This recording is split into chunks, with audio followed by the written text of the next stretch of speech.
ele mechile hokambio gbasa miton edi mile wa kan so do podogoi lo mi na kan hobio mele no yo wa yo ina no timeni do proporo miton le hokambio ga inton mi na tundo mechile mi azokpa yolodo joy ethis sin azokpa memi meda ho joy pie yolo asuka inkoton yuvu gagraga kabi yuvu ene mene mo koton mi na tundo mechile ho trésors wa towe yin lobukado azohwe mon koton azohwe no inosa onu no tre hona ya lianu no eno wa khozona le bikpata o kemi to ene obliki mi to ene eno sa bi aka hobio me da ho joy o pie yoro yuvu kagraga do ho pere ni mi yoro ko tiro joy pie le grando yuvu mais joy pie me manye yuvu sa yuvu kagraga abi yuvu mettre maçon sont no 43 ben prix et le lindo eta sono wa do mono yi ay harama to ni le jije no iro no nanu kon woni ha godo ni ane na godo ane na nu kon timbia soro ba sono wa mai tan pe de me libero makaya o limpia sono maya o mazoro maya o be inga be o kwa waseton bombe nyechono no ime no imanepu no imason dono goranyi ni bono asono wa kaka bo e wacha so vile plan ni asono re waje si lopo awe aton kaka bo isu kawi 18 ba asono asono kana de kaka en free de ya de nyonson no free de nyonson no free aka de fois to bien ba e wa che bi ko ji wa che kudu yi e a che kudu yi ko ma so to pipiri nko lu anu ayi me bo so ho ko mo so po ne mu le mo wa mo te na ba do go ma so so ni e te na ba do go ma so so mo wa ni ne kaka wo wa do ba na gbo ro sa gravier pere do go no ni ya to me do ku to mi le ya wa to ni ya to bo wa no ano gravier ko dire timbo no yi bo mo go bo le mo no ko donc o gravier no to plein ni client wa plaque yi de yi no yiro mo mi ma ho mo le bo mi no do bo no yiro mo to no a charger na yi bo mi a mo mo ka bo yiro mo mais gravier si tan ro e wa to tan ro son ason ro si to plein ro ason vi le ko awila si to vi awro ete na ba yi no bo ni do mo ason ri no se ason vi de nko free no sa ason na yi uso anu yi gbason fi awore ron gona yi ta so fi awore me do po ahun emi jura free we polopo ba mi de gomo o gavi oto nu kan yi eto nu kan pe lo ma vraiment o de kon se nu pokulu na mi a chedo do bon winko na namba yi donc gavi oto yi ndo si santo ka aso vi lo kulo kwa o so kwa e mi na free ba wa free to free ma so do aso vi de pe ba donner une moisson de non confiance avec des conflits nga sara yi uro so nga de azme di kwedi wendu yi ni mu yire na yi bo yire no yi ton e ko pare uza no do kwa azme di kwedi jiete ni ye wa ni mo ni mu nan gbo tedo graviro go graviro go mo kaka waje buro ko wane do na be ma yi o ken hu ko bona na sumbri pere não sum de doble no ba o isso sem paquet não sum sem pa o sem paquet ni mele na do adado rode no ba ni e kumere com adado do me no doble ni com adado no doble ki e nga ho 10 nga ho 20 bo gbato nga ti wanda so abo na ko pere de ena ho ena wa bo un hosma de ton bo sumbri ki exemplaire là yi e mbebe glote ni public lo o eso aí tato gravir aussi bolé on a ganga to brique là brique de titan titis plein avec toi des 12 plein des 12 clés des 15 plein des 15 clés ou dit des 12 ou dit des 15 de vos timbons il dit poudre il est ni le ido iba ido hoyaga eni le ido bai dal ouais Oudi de 12 et Jonathan Oudi de 12 et Jonathan Oudi de 15 et Jonathan Oudi de poudre ouais non cro gagné ouais mais non ça et Jonathan pas brique de et des papiers les gens va tenter ben toi papier de besoin brique de 20 plein 20 clés et des papiers mais là Jonathan va tenter il nous brique de 10 non ba ha mo le prendre de 12 ba ha ni mo le gbeto non gbedo mo le ma Jonathan de 10 ma Jonathan de 15 et Jonathan et des man de Jonathan ba ni matin wo no pe haja de go ne man ko gaji bo bien vraiment et na viora pe et des man brique de mi Jonathan sun brique de mi Jonathan sun wo bi no ko bon de so do ni ade suppose men ni me le ma nyoni ni ade suppose men ando pet me ho so ba na do pet do ni ma sien vraiment le ko jana ho le wo e ni ba lo po ni akaso de suppose men ni abeji e na gba egba me le ma ni ke wo yi ne ma ni ke wo yi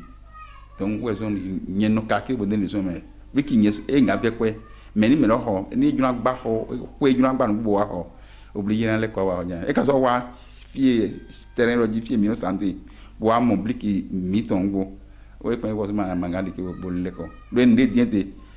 andosien e ka le ve kwe ni do ajuna na ho pipo a ho pipo ni aka jira ba economy yeso ansun te de gbe bi chiro eno ve kwe me ni aje kon bo yeso ayin mo bliki vie ro yi gbetara yin mo do mo ebu awuto agbasa me edo capitro edo ofiesa town ofiesa akwetanya ofiesa akwetanya apet le posoni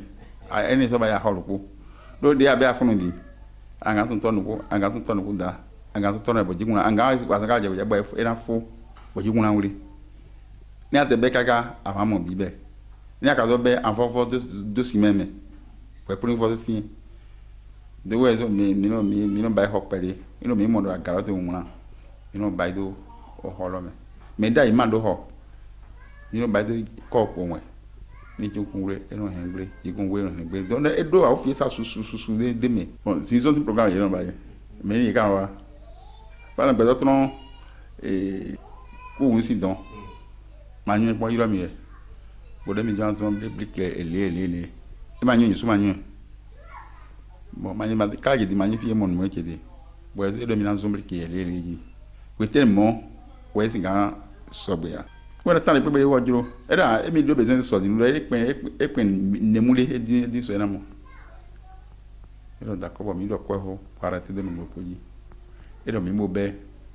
quantité ele wa ndendo mi yemba to sam da bi yemba o jaji bi e do ni geso mba ndo na so to chire bo sha ji dro de ja fon e mi arrête de marrer double quantité au voir ils ont clé ils ont plein be mi be so ine vraiment peke e bi bi ta ni azo a hobli dro be zo azo dai bo ya na programme na do anyi je tan la ni mo abe ya ga do ani na avance ndobli ki pepere di file mi te di me ndobli ki ne mo tin besoin e wa na livrer har pro file pepere be je na le eso ndo moto camion le bi bon livrer magasin briki chomi na bayi gravier aucun terre jaune au corps de très wewe nien ken a jonton ni pe me le besoin ena mo même ciment ena mo en fer ena mo personne ne no gba le bi donc briki aussi ko ho mi no do ko do bi bero ko do ne ko mi no do ko mo ne ho 100 dessin le papier la beine mais ni papier beine e papier la ko mais ya pas de 500 yo 500 Philippe pe be e juro na na le ma do dagbe ma so dagbe ma de me ndo ndu bo vile to ndu pa je na ndo wa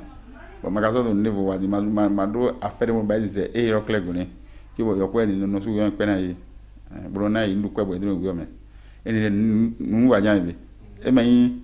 ini gba pepe ini kwa gba pepe bon bo do agbodo ngba si ami wo yin ni ma gba do ne wa bo do ndu wa ti do bibo o pe jan na do ma o me nye ndondo ma ona nopo aso ato de ko be ko yin po kaka idi ma o makan ko ni mi nyo mi re si teme e te no he me o akwo no he me o akwo wo no he novi akwero he honton kwero he o atupati po kwero he o me na wa so nton kaka jedin aso to kiri ma do ndo awde mi yire su yire ndo de kuna mi bisa mata no ba fo bo ni tan asan pe yire azero mo ko edon sun pali ko edon aso to mi no bible kile e do soirée no bible soirée ba ti akọ mi no so ye ni ba de ton na to de ton ni akọ ye ni ba 3 tonnes sur 3 tonnes ni ko ba ton ko ko ye kan ko wuja ya ino gbovran de no ba gbon keleme de no ba go chantier yi mi to no ve ko gan do ni kwa ko ya we yiri to gleme mais de akọ forton yi na sufi bon so bon yesu ya so tindo osi mi na za fry mi so da peto mi so da pom yesu we no do ni amasuko yi ya no prese bayi file na bayi exemple file na bayi ton lopo file na bayi ton awete to chanter yi funa na bayi ton ko davi iro he kolobun da kanji bosina pe e men yi na consimado do keme bona mi na je wo do sinji e pon ni ate bayi ne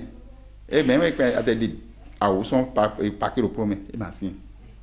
lo ko mi na jiro wen brick